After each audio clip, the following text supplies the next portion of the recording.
So today I'm going to cover week 7 and 8 of my Vivos dental and airway expansion journey. And I'm really happy to say that last week I got my Vivos device back. It was repaired. The upper right corner had seized, and Dr. Ivy thinks they may have actually just replaced the entire part because the gears were no longer turning. I was only able to advance them twice.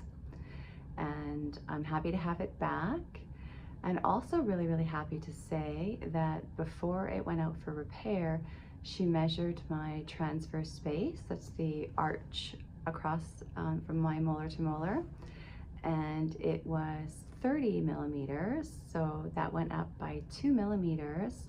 And then she measured it again once I got the device back, and it's still holding. So I'm glad that it didn't go back to the original size. And Dr. Ivy also measured the gaps between my teeth, and they're all really still quite tight except for one where I already had a slight gap. And she said that normally throughout this expansion process, the gaps start to open up and the spaces open up back in the molar area. So I think what I'm going to do is take some pictures of my teeth as well as my facial angles, just to chart any of the progression that happens there. So this week brought up something else for me. I wonder if my limited airway space has subtly affected my confidence in speaking, or my feeling that I can express myself and project my voice, and even if I really feel heard at times as well. And it got me thinking that we have these expressions related to speaking or lack thereof.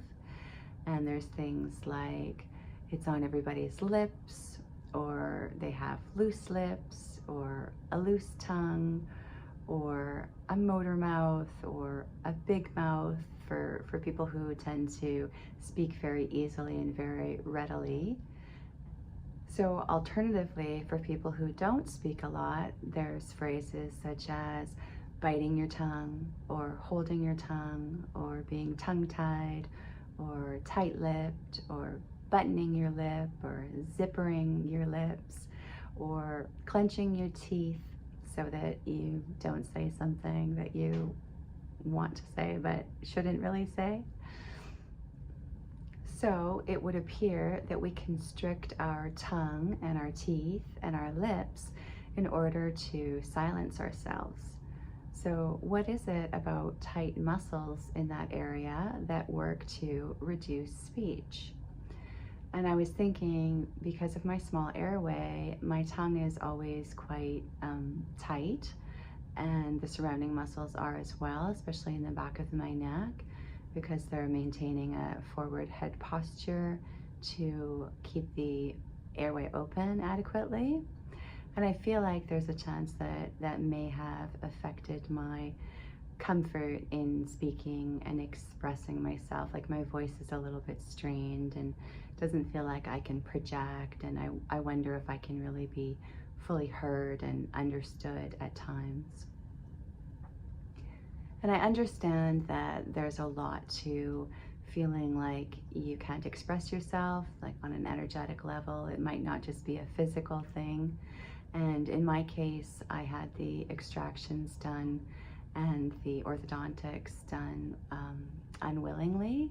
So I was pressured into it, and I wonder if that's a form of subtle silencing in itself. So that could have had an effect on my ability in feeling heard, and it also had the effect of making my airway smaller.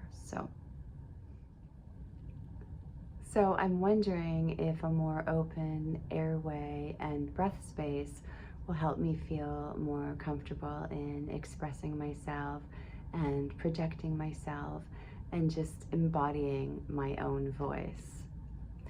I'm wondering, have you ever experienced anything like this? Do you have any issues relating to breath or posture or tongue or throat tension that affect your ability to feel like you can express yourself. I'd really be interested to hear what your experiences are. And I hope you have a wonderful day, and I will tune in soon.